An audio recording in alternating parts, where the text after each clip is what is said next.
करने वाले हैं what do all acids and bases have in common. सभी एसिड्स और बेसिस में क्या कॉमन है। पहले हम कर चुके हैं एसिड्स की प्रॉपर्टीज और बेसिस की प्रॉपर्टीज। एसिड्स और बेसिस की प्रॉपर्टीज जानने के बाद हमारे लिए थोड़ा इजी हो जाएगा इस टॉपिक को समझना। तो थोड़ा सा हम उसके बारे में जान लेते हैं। सभी एसिड्स में H पॉजिटिव आयन कॉमन होता है और ये H पॉजिटिव आयन को तब रिलीज करते हैं जब हम उसको पानी में डालते हैं।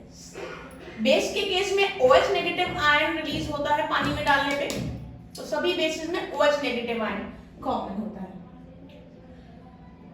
Both H positive ion OH negative ion are the carriers of charge. चाहे आपके पास H पॉजिटिव आयन हो जो कि एसिड से आया है या OH नेगेटिव आयन हो जो कि बेस से आया है, दोनों ही आयंस कैरियर हैं चार्ज के, दोनों में ही चार्ज है। इसीलिए एक्वस सॉल्यूशन चाहे वो एसिड का हो या बेस का हो, दोनों ही कंडक्टिंग नेचर के होते हैं। Conducting means they conduct electricity. Now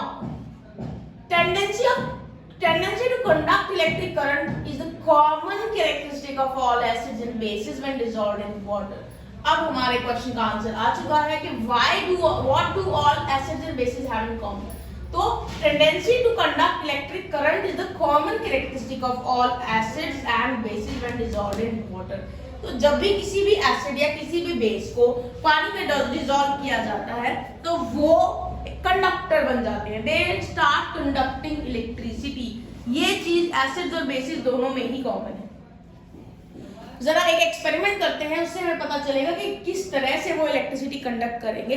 तो एक्सपेरिमेंट क्या है जरा देखते हैं। यहाँ मैंने आपके सामने एक फिगर बनाया है। इस फिगर को अगर आप देखोगे ध्यान से तो यहाँ पर एक बीकर है, ये बीकर है। इस बीकर में यहाँ पे एक रबर कॉर्ड रखा गया है। ये रबर कॉर्ड एक बेस का काम करेगा ताकि हम दो नेल्स को इस पे फिक्स कर सकें। ये जो नेल है इसको मैंने इधर बैटरी के साथ कनेक्ट किया है और ये दूसरी नेल है इधर, इसको मैंने पहले बल्ब से कनेक्ट किया है, फिर स्विच से और फिर बैटरी से। तो जैसे ही अब इसके अंदर मैंने क्या किया है, सॉल्यूशन लिया है, डाइल्यूट HCl सॉल्यूशन। आप डाइल्यूट बेस सॉल्यूशन भी ले सकते हो, कोई भी बेस सॉल्यूशन या कोई भी एसिडिक सॉल्यूशन ले सकते हो।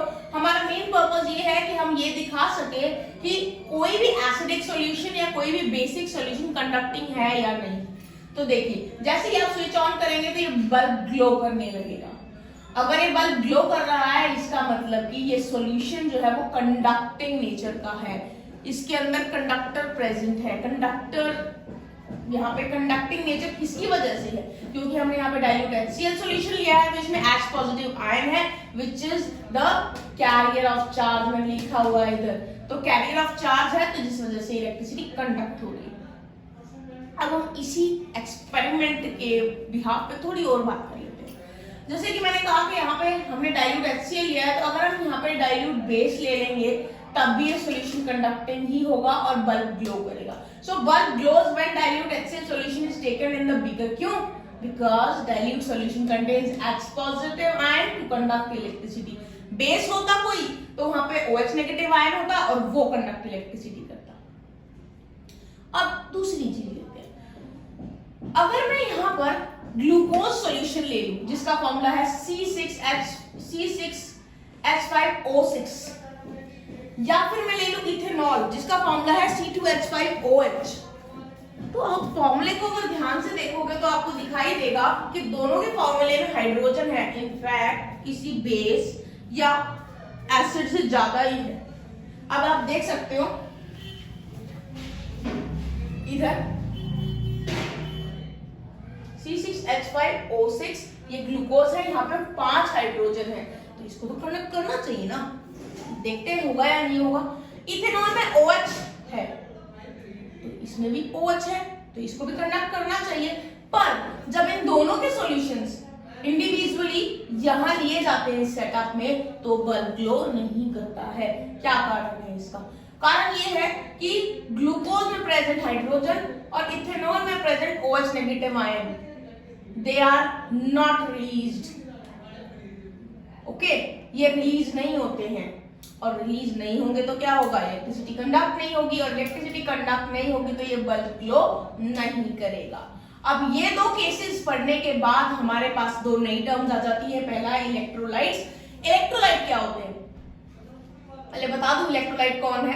ये डाइल्यूट HCl सॉल्यूशन इलेक्ट्रोलाइट है यहाँ पर, या फिर कोई मैं बेस ले लेती तो उसका सॉल्यूशन इलेक्ट्रोलाइट होता। तो इलेक्ट्रोलाइट्स क्या होते हैं? Substances which give conducting solutions. वो सब्सटेंसेस जिनके सॉल्यूशंस कंडक्टिंग होते हैं वो इलेक्ट्रोलाइट्स होते हैं। और नॉन इलेक्ट्रोलाइट्स क्या होते हैं? Substances which do not give conducting solution. ऐसे सब्सटेंसेस जिनके सॉल्यूशन कंडक्टिंग नहीं होते, जैसे कि ग्लूकोज और इथेनॉल के केस में। ये टॉपिक आपको बताएगा कि क्या है सभी एसिड्स और बेसिस में कॉमन और किस तरह से हम कंडक्टिंग नेचर किसी भी सब्सटेंस का एक्सप्लेन कर सकते हैं। Now we are going to learn how to dilute any acid और बेस। ये तो आपको पता होगा, एसिड्स और बेस जो लेबोरेटरी में अवेलेबल होते हैं या जो बाहर से आते हैं लेबोरेटरी पर्पसेस के लिए, वो कंसंट्रेटेड फॉर्म में होते हैं। हम उसे अपनी जो हमारी रिक्वायरमेंट है उसके अकॉर्डिंगली हम उसको डाइल्यूट करते हैं, जो भी हमारी रिक्वायरमेंट है। बट डाइल्यूशन का भी तो प्रोसेस है। डाइल्यूशन के लिए हमें वाटर ऐड करना पड़ता है, मींस हमें कंसंट्रेटेड एसिड या बेस जो है उसमें वाटर की क्वांटिटी को इंक्रीज करना पड़ता है। यहाँ मैंने दो डायग्राम्स बनाए हैं, उनको देख के ही आपको कुछ समझ में आ जाएगा कि एक्चुअल में मैं पढ़ाना क्या चाहती हूँ। एसिड इन वाटर और वाटर इन एसिड, इन दोनों में से आपको चूज करना है, लेकिन अपनी इच्छा से नहीं, कंसेप्ट के अकॉर्डिंग। जरा देखते हैं, जब हम डाइल्यूट करते हैं एसिड या बेस को, इट मींस वाटर उसमें ऐड किया जाता है, वाटर की क्वांटिटी को इंक्रीज किया जाता है पर यूनिट वॉल्यूम। सो ये जो प्रोसेस है एक्सोथर्मिक नेचर का है, मींस डाइल्यूशन का जो प्रोसेस है वो एक्सोथर्मिक नेचर का है। एक्सोथर्मिक नेचर का मतलब heat is released in this process, heat release होती है। तो जरा देखते हैं हमें प्रिकॉशन क्या लेना पड़ेगा। जब भी आप किसी भी कंसंट्रेटेड एसिड जैसे कि H2SO4, आपका सल्फ्यूरिक एसिड, नाइट्रिक एसिड या हाइड्रोक्लोरिक एसिड है, इनको जब भी आप डाइल्यूट करते हो पानी के साथ, a care must be taken। क्या केयर करनी है हमें क्या करना है? we have to add acid drop wise to water। हमें एसिड को ड्रॉप बाय ड्रॉप वाटर में ऐड करना है। हमें ये करना है, ये नहीं करना है। हम कह सकते हैं ये गलत है, ऐसे हम नहीं करेंगे, डेंजर साइन, रेड मार्क। सो जो हम करेंगे वो क्या है? फिर हम ये करेंगे, ये ठीक है। So we are going to add acid to water but drop by drop with constant stirring. मैंने लिखा है drop wise with constant stirring. हमें उसमें बूंद बूंद करके एसिड डालना है, देख रहे हो आप उस फिगर में मैंने ड्रॉप बाय ड्रॉप डाला है, और उसको साथ साथ स्टीयर करना है, घोलना है, ताकि जो हीट रिलीज हो वो कम रिलीज हो। क्योंकि मैं आपको ऑलरेडी बता चुकी हूँ ये प्रोसेस एक्सोथर्मिक है। आपको पता तो चल गया है आपको करना क्या है। अगर आपने वो कर दिया जो आपको नहीं करना चाहिए था, मतलब अगर आपने ये कर दिया, एसिड एसिड के अंदर अगर आप वाटर ऐड करते हो तो क्या होगा, जरा देखते हैं। If you will add water in acid, concentrated acid, heat release होगी वो इतनी ज्यादा होगी कि वो जो कंटेनर है वो क्रैक हो सकता है, टूट सकता है वो कंटेनर, और ऐसा भी हो सकता है कि एसिड बाहर आ जाए। ये देखिए मैंने ये जो दिखाया हुआ है ना, ये भारी एसिड बाहर आया हुआ दिखाया हुआ है मैंने, तो एसिड भी बाहर आ सकता है। और अगर आप ये एक्सपेरिमेंट कंडक्ट कर रहे हो, आपने अगर ये काम कर दिया जो आपको नहीं करना था, अगर आपने पानी को एसिड में मिला दिया, तो वो अगर एसिड बाहर आ गया तो आपके हाथ पे भी गिर सकता है, आपके फेस पे भी गिर सकता है, या आपके आसपास जो आपके लैबमेट्स होंगे उन पे भी गिर सकता है। और ऐसा होने से क्या होगा? It will cause severe burn और ब्लिस्टर्स मतलब छाले, बहुत सीवियर बर्न हो जाएगा, ज्यादा ही जल जाएगा और छाले भी हो जाएंगे बुरी तरह से।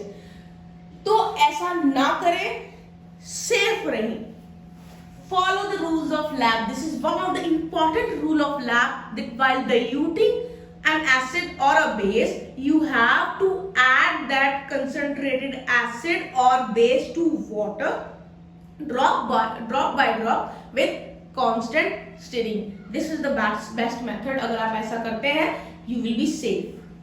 Now we are going to discuss about the reaction of an acid and a base, that is called neutralization reaction. जब भी एसिड और बेस सॉल्यूशन को मिक्स किया जाता है तो सॉल्ट और वाटर बनता है. इस रिएक्शन को हम न्यूट्रलाइजेशन रिएक्शन बोलते हैं. यहाँ पर एक एग्जांपल मैंने दिया है, देखिए HCl का एक्वस सॉल्यूशन, NaOH का एक्वस सॉल्यूशन, दे गिव्स NaCl. ये आपका कॉमन सॉल्ट है NaCl, सोडियम क्लोराइड. इसका एक्वस सॉल्यूशन मिलेगा, साथ में वाटर होगा. इस प्रोसेस का नाम न्यूट्रलाइजेशन रिएक्शन क्यों है? क्योंकि इस रिएक्शन में सॉल्ट जो बन रहा है वो न्यूट्रल है, इसीलिए इस रिएक्शन का नाम न्यूट्रलाइजेशन रिएक्शन है. ये जो सॉल्ट बना है NaCl, अगर हम इसके एक्वस सॉल्यूशन का लिटमस टेस्ट करेंगे तो ये न्यूट्रल सॉल्ट मिलेगा, इसीलिए इसका नाम रिएक्शन का न्यूट्रलाइजेशन रिएक्शन है.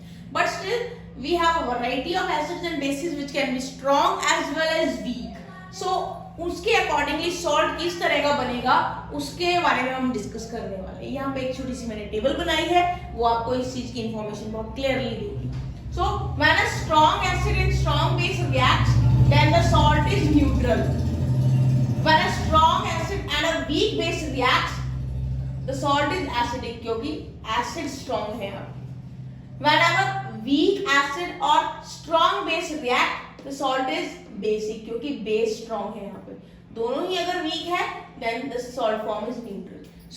It depends on the strong one. अगर acid और base दोनों strong हो जाएंगे तो एक दूसरे के इफेक्ट को बहुत अच्छे से कैंसिल कर देंगे, न्यूट्रलाइज कर देंगे, and the salt will be neutral.